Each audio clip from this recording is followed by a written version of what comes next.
ಅಲ್ಲಿ ದೇವರು ಅವರಿಗೆ ಐಗುಪ್ತ ದೇಶದಿಂದ ಬಿಡಿಸಿ ಇಲ್ಲಿವರೆಗೆ ತಂದಿದ ಒಂದೊಂದು ಅದ್ಭುತ ಕಾರ್ಯ ಮಾಡಿದ ಅವರ ತಲೆಯಲ್ಲಿ ಯಾರಿಗೂ ಜ್ಞಾಪಕ ಬಂದಿದೆ. ಯಾಕಂದ್ರೆ ಅವರು ದೇವರನ್ನು ಅಂಗೀಕರಿಸಲೇ ಇಲ್ಲ.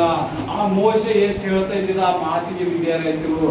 ಯಾವ್ದಾದ್ರು ಕಷ್ಟ ಬಂದಿದ ತಕ್ಷಣ ಏನ್ ಮಾಡ್ತಿರು, ಮೋಶೆಗೆ ಗುಣಗುಟ್ಟುವಂತರಾಗಿದ್ದರು. ದೇವರಿಗೆ ಏನ್ ಮಾಡ್ತಾ ಇದ್ದಿರು, ಮೊಲೆ ಹಿಕ್ಕುತ್ತಾ ಇದ್ದಿಲ್ಲ.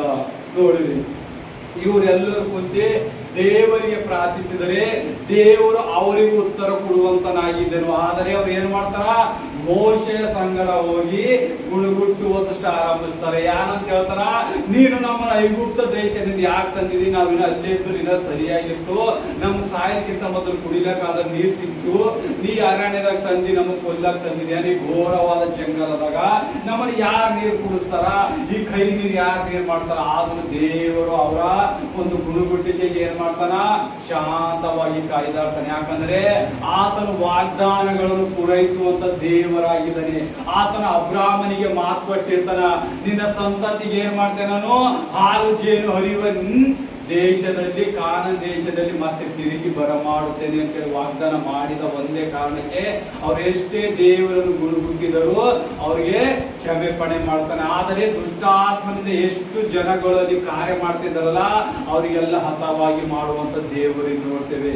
ನೋಡ್ರಿ, ದೇವರು ಏನ್ ಮಾಡ್ತಾರೆ, 26ನೇ ಸಂಧಿಯಲ್ಲಿ ನಾವು ನೋಡ್ತೇವೆ, ನೀವು ನಿಮ್ಮ ದೇವರಾದ ಯೆಹೋವನ ಮಾತು ಶ್ರದ್ಧೆಯಿಂದ ಕೇಳಿ ಆತನ ದೃಷ್ಟಿಗೆ ಸರಿಬೀಳುವುದನ್ನು ಮಾಡಿ ಆತನ ಯಜ್ಞಗಳಿಗೆ ವಿಧೇಯರಾಗಿದ್ದು ಆತನ ಕಟ್ಟಳೆಗಳನ್ನೆಲ್ಲ ಅನುಸರಿಸಿ ನಡೆದರೆ ನಾನು ಐಗುಪ್ತರಿಗೆ ಉಂಟು ಮಾಡಿದ ವ್ಯಾಧಿಗಳಲ್ಲಿ ಒಂದನ್ನು ನಿಮಗೆ ಬರಗೂಡಿಸುವುದಿಲ್ಲ. ಆಮೇನ್. ನೋಡಿ, ಏನಂತ ದೇವರು, ನಾ ಮಾಡಿದ ಕಟ್ಟಳೆಗಳು, ನಾ ನಿಮಗೆ ಏನು ಆದೇಶ ಕೊಟ್ಟಿದ್ದೀನಿ, ಯಾವ ರೀತಿಯಾಗಿ ಬದುಕಬೇಕು, ಯಾವ ರೀತಿಯಾಗಿ ನೀವು ನಡಿಬೇಕು, ನನ್ನ ವಾಗ್ದಾನಗಳು ಏನವ, ನಾ ನಿಮ್ಗೆ ಯಾವ ಯಾವ ವಾಕ್ಯಗಳು ನೀವು ಕೊಟ್ಟಿದೆ ಅದ್ರ ಮೇಲೆ ನಡೆದ್ರೆ ಐಗುಪ್ತರಿಗೆ ಎಷ್ಟೆಲ್ಲ ಹಿಂಸೆಗಳಾಗಿದವಲ್ಲ ಆ ಒಂದು ವ್ಯಾಧಿಯು ನಿಮ್ಮ ಮೇಲೆ ಬರಲ್ಲ. ಎಲ್ಲಿ ನೀವು ದೇವರಿಗೆ ಮೊದಲನೇದಾಗಿ ಮರ್ಯಾದೆ ಕೊಡಬೇಕು, ದೇವರ ವಾಕ್ಯಕ್ಕೆ ಶ್ರದ್ಧೆಯಿಂದ ಕಾಯ್ಕೊಂಡು ನಡಿಬೇಕು. ಮೂರನೇದಾಗಿ ದೇವರ ಮಾರ್ಗದ ಮೇಲೆ ನಡಿಬೇಕು. ದೇವರು ಇದು ತಪ್ಪಂತ ಹೇಳಿದ ಮೇಲೆ ನೀವು ತಪ್ಪಂತೆ ಕಾರ್ಯ ಹಿಡಿಬೇಕು. ನಿಮ್ ಕೈಯಿಂದ ಆಗ್ತಾ ಇಲ್ಲ ಅಂದ್ರೆ ದೇವ್ರ ಏನಂತ, ನನಗೆ ಪ್ರಾರ್ಥಿಸು, ನಿನ್ ರೋಗ ಹೋಗ್ತಾ ಇಲ್ಲ ಪ್ರಾರ್ಥಿಸು. ಮುಂದೆ ನೋಡಿ ಓದ್ತೇವೆ ಏನಂತನ, ಯೆಹೋವನೆಂಬ ನಾನೇ ನಿಮಗೆ ಆರೋಗ್ಯದಾಯಕನು. ಆಮೇನ್. ನೋಡು, ಆರೋಗ್ಯದಾಯಕನು ಅಂದ್ರೆ ಯೆಹೋವ ರಫ.